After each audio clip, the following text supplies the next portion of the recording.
Bwana Yesu asifiwe. Haleluya.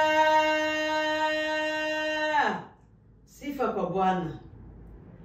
Ninamshukuru Mungu, Muumba wa mbingu na hii dunia. Ninasema aksanti kwa kunipatia pumuzi, kwa kunipatia uzima, kwa kunipatia na nguvu, kwa kunipa kibali kwa kushimama hapa kwa madhabahu ya dunia yote mzima. Haingelikuwa yeye kama sishimame hapa kwa madhabahu ya dunia yote mzima. Kuna wale wenye wanahitaji kushimama tu, iwe kwa madhabahu, iwe popote pale, lakini wanashindwa. Acha niseme Mungu, asante kwa kunishimamisha hapa kwa madhabahu ya dunia yote mzima. Ninashukuru pia wale wote ambaye wanakuwaka, wako wananifuatilia, wako wananitizama kwa madhabahu ya dunia yote mzima. Kuna wale wenye wananitizama ku YouTube na kuna wale wenye wananitizama ku Facebook. Mungu awabariki. Kwa majina mimi naitwa Francine Mwenebatu Ana. Mimi pia ni mhubiri mubale bahubiri benye banatangaza neno la Mungu kwa roho na haki. Wanatangaza neno la Mungu kwa kweli na haki. Bwana Yesu atusaidie sana. Tusome Wakorinto wa kwanza 2, unasoma mstari wake wa 5. Wakorinto wa kwanza 2 mstari wa 5, tusome kwa jina la Yesu Kristo. Imani yetu isiwe katika akili za watu, lakini katika nguvu za Mungu. Bwana Yesu atusaidie sana. Watu wengi leo hawatie tena imani yao kwa Mungu. Wale watu hawana msimamo. Wale watu wenye hawatie imani yao kwa Mungu hawana msimamo ya chochote kile. Kwa sababu ya nini? Unapotia imani yako kwa Mungu na unapaswa kuwa na msimamo. Ndiyo ni ndiyo, hapana ni hapana. Nitapona, nitapona. Lakini watu wa leo hii hawatie tena imani yao kwa Mungu. Wanaanza tia imani yao kwa wanadamu wenzao. Na wengine pia wanakamata imani yao wanaitia mu vitu vyabo. Vitu vyabo ni nini? Magari. Kuna watu wenyewe wako na magari. Kuna watu wenyewe wako na manyumba. Kuna watu wenyewe wako na mapesa. Na kuna watu wenyewe wako na makazi za mzuri. Sasa wale watu wale wanakamata imani yao wanaitia mwa hivyo vitu vyao. Hawatie tena imani yao kwa Mungu Baba mwenye aliyetuumba. Bwana Yesu atusaidie sana. Unakamata imani yako, napotia imani yako kwa vitu vyako, ujue kama weye unaangamia, kwa sababu bila vitu vile ni vitu vya Mungu. Leo Mungu anaweza kusema unajivunishia ile vitu vyako, vyote venye ulikuwa navyo vyote vinaisha. Unaanza hangaika, unaanza hata. Ni kwa sababu ya nini? Mungu anaona kama weye haumutie tena yako imani. Haumuone kama yeye ni Mungu. Hauone kama kazi yenye alifanya kumsalaba kwa ajili yako, weye ule auioni tena. Unaanza ona vitu vyako. Unaanza ona mwenzako mwanadamu ndio mwenye anakuwa wa maana, ndio mwenye anakuwa wa mafaa mbele yako. Mungu hapendezwi na hiyo. Bwana Yesu atusaidie sana. Tufungue kitabu cha Zaburi. Zaburi 125. Tunasoma mstari wa kwanza. Zaburi 125 mstari wa kwanza nasema hivi: mwenye kumtumainia Mungu ni kama mlima Sayuni isiyotikisika milele. Bwana Yesu atusaidie. Zaburi natuambia kusema wowote ule mwenye anamtumainia Mungu, yeye ni kama mlima wa Sayuni.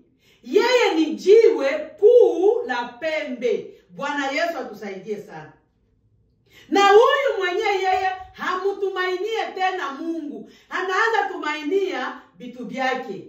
Mathayo nayo 7 natuambia hivi, mstari unaanzia kwa mstari wa 24 na kushuka mpaka kwa 29, inatuambia hivi, wewe mwenye haumutumainie Mungu unalinganishwa na ule mtu mwenye alijenga nyumba kwenye hakuna msingi. Upepo ukakuya sasa, ukabomola ile nyumba yake yote. Bwana Yesu atusaidie sana.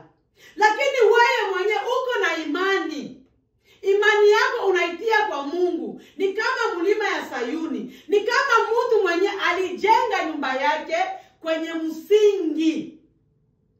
Ile nyumba yenyewe inajengewa kwenye msingi. Hata upepo ukuje, hata kitu gani kikuje kibomole ile nyumba, haikuwake inabomoka.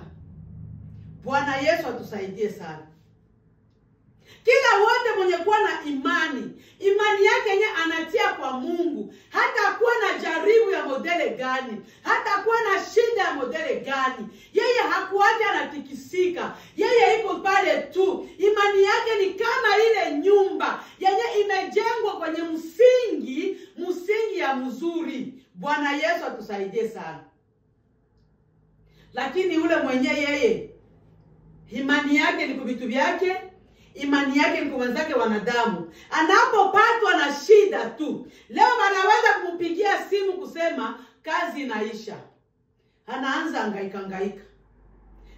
hangaika kusema nitapata ingine kazi wapi? Ni kwa sababu ya nini? Hakukuwa na imani. Mwenye kupana makazi, mwenye kupana magari, mwenye kupana manyumba, mwenye kupana kila kitu ni huyu Mungu wa mbinguni. Unapomtegemea yeye kuwa Bwana na Mwokozi wa maisha, kuwa kusema ya kwamba mimi nina matumaini huyu Mungu huyu atanisaidia kila kitu, hauwezi hangaika na kitu chote kenye wewe kinakutokea. Bwana Yesu atusaidie sana.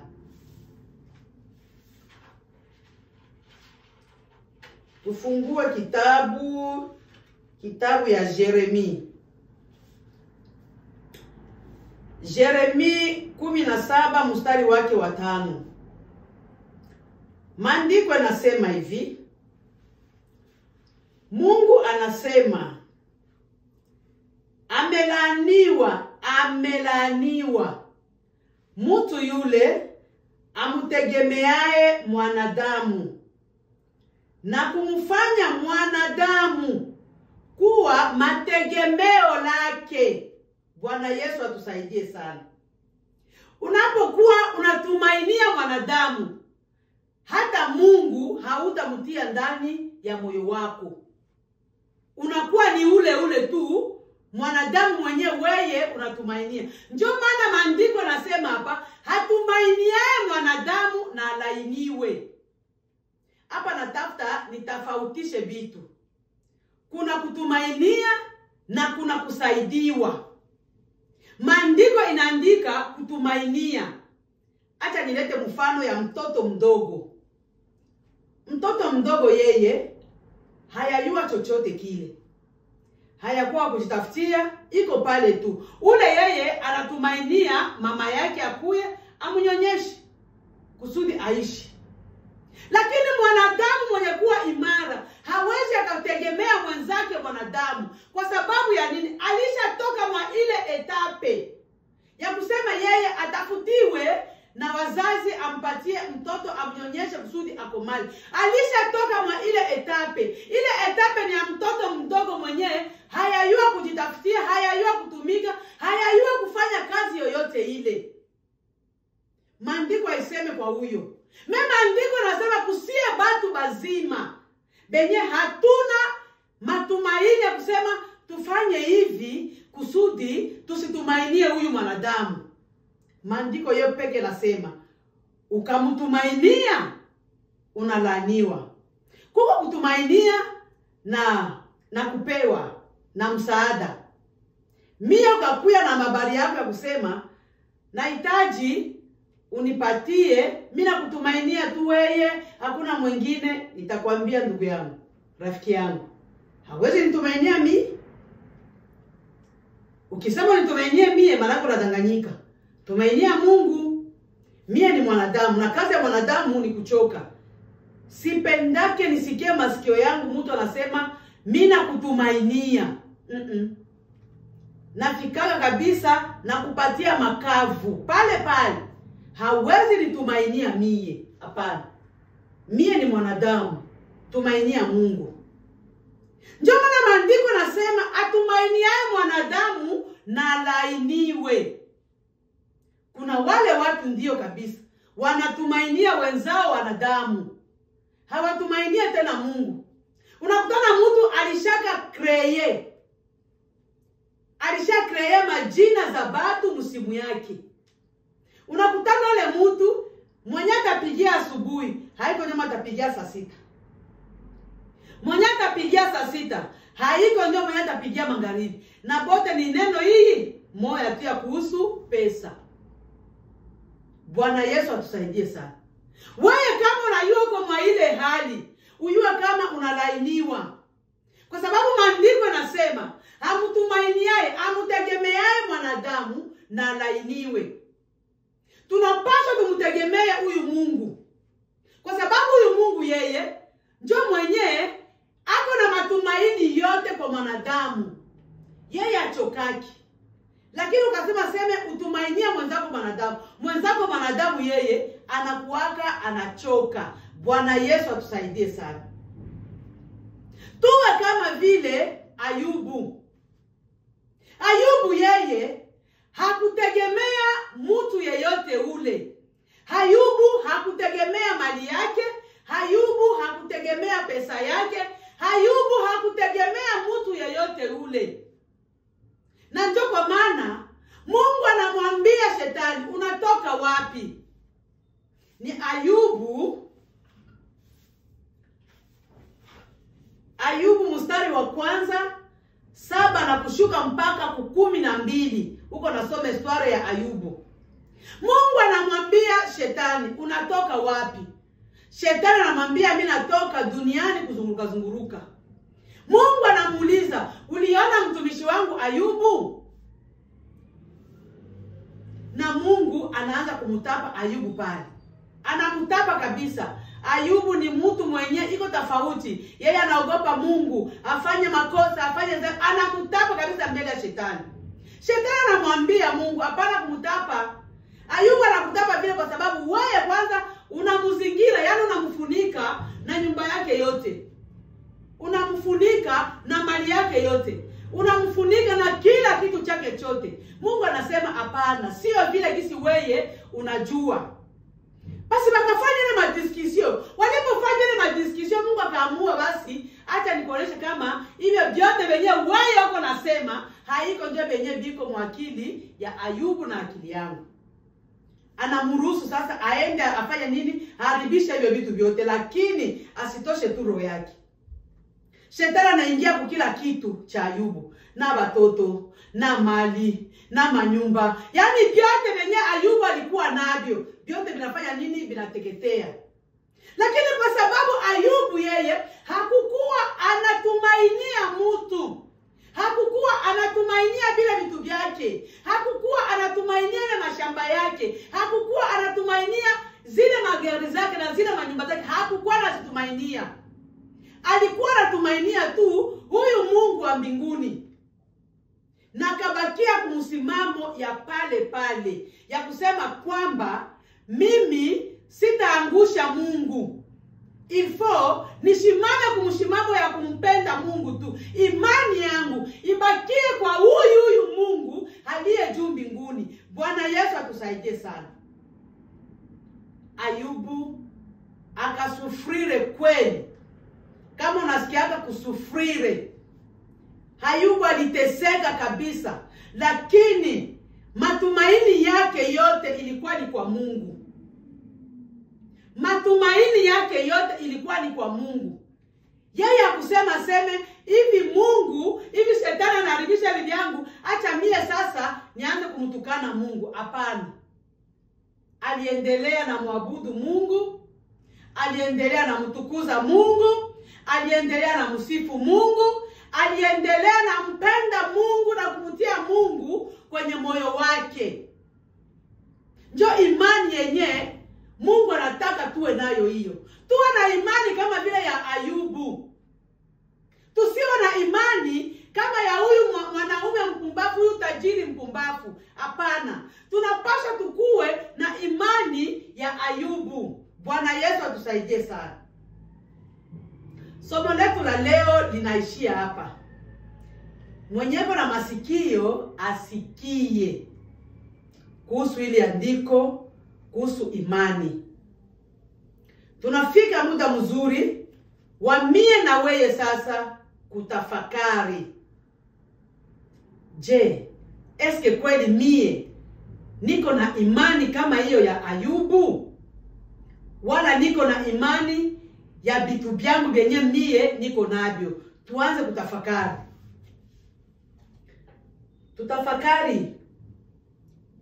Tafakari mbele ya Mungu. Tafakari kabisa. Muonyeshe Mungu akufunulie mambo. Akwambie wapi kwenye uko. Kama uko na imani ya Ayubu wala hauna imani ya Ayubu, uko na imani ya vitu vyako. Kwenye kuwa vitu vyako ndio kwenye kuko imani yako. Tia mkono juu tuombe Mungu. Asante ndugu. Asante ndugu, asante kaka. Asante dada, asante kwa imani. Naona watu wengi sana wanatia mikono juu.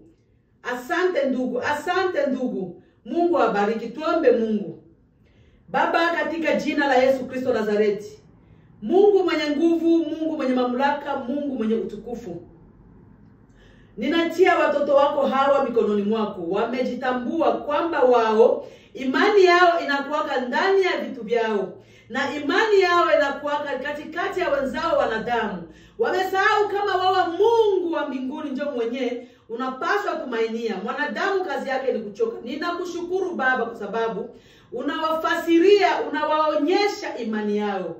Asante Mungu kwa maana wewe uko mwema. Katika jina la Yesu Kristo Nazareti. Asante Yesu Kristo. Amen. Tunafika muda mzuri wa kuombea wagonjwa. Kila wote ule mwenye kuwa na matatizo ya magonjwa, atie mkono pale kwenye iko. Aguse popote pale kwenye kuna muuma. Mie sipajua, lakini weye mwenye napo unajua wapi kwenye kuko kuna kuumiza. Tia mkono pale tuombe Mungu. Mungu wetu, huyu Mungu mwenye mie anakuwaga na amini, hakuwake na shindwa na lolote kile.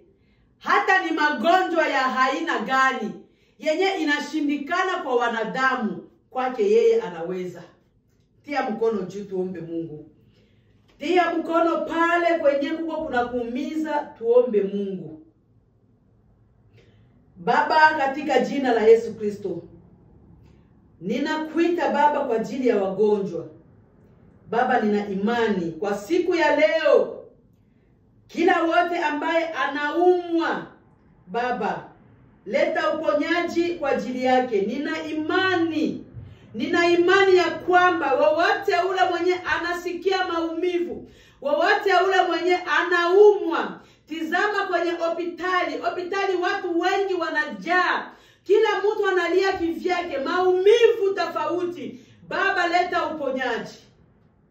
Uliponya vipofu, ukaponya viwete, ukaponya watu wa zamani.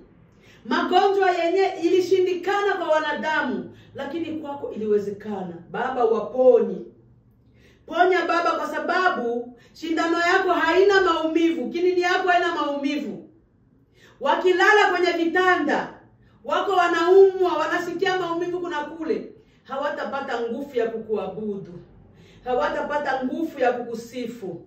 Lakini Mungu wa huruma na upendo, uwasaidie Baba, uwaponye.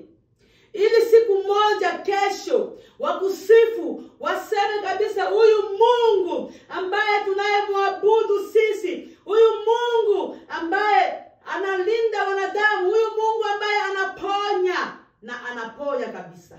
Baba, unaponya. Ninaamini, nina matumaini. Mimi nina matumaini kabisa kupitia wagonjwa. Wagonjwa wote watapata uponyaji. Nina imani, mimi nina imani. Hata ni magonjwa sugu, ile yenyewe nashindikana kwa waganga. Wanaenda kwa waganga huku na huku, wanaenda kwa hospitali ya kule na kule, wanapoteza mapesa, wanasahau kama wewe Bwana wa mabwana uko hapo kwa kuwaponya watu wote. Baba, ninakuita. Nina imani watapona. Watapona kabisa. Wote ambao wanasumbuliwa na magonjwa, Baba, uwaponye. Uwashimamishe, washimame nao. Washuhudie siku moja neno lako. Na kusema kweli, huyu Mungu ambaye anaponya watu, kweli ni Mungu kabisa. Onekana Baba, onekana kwa madhabahu ya dunia yote mzima. Onekana Mungu, ninakuita Baba kwenye madhabahu ya dunia yote mzima. Tizama mamilioni ya watu wako wananitazama. Tizama mamilioni ya watu wanagonjwa, na wote wako wanasikia maombi. Wote wako wanasikia mahubiri ya kuhusu imani. Baba, wasaidie Yesu imani. Ninatumaini ya kwamba watapona tu. Mimi nina imani kabisa watapona. Asante Baba, kwa jina la Yesu Kristo ninawaombea uponyaji. Amen. Tunamaliza somo. Mungu awabariki mwe bote benye muko mnanitizama kwa madhabahu ya dunia yote mzima. Baba, katika jina la Yesu Kristo Nazareti, ninakushukuru. Ninasema asante kwa maana ulikuwa pamoja na mimi hapa kwenye madhabahu ya dunia yote mzima. Ninasema asante kwa hii masaa yote ambayo nilipitisha hapa. Mkono wako ulikuwa tele kwa ajili yangu mimi. Ulinipa nguvu, kanipa na uzima. Baba, asante kwa hivi. Tumemaliza, inakuwa saa ya kuondoka. Kila wote mwenyewe ananitazama hapa aende na amani ya Yesu Kristo. Ninakuomba tena Baba, uwaponye. Asante Yesu Kristo. Kwa jina la Yesu Kristo aliye hai. Amen.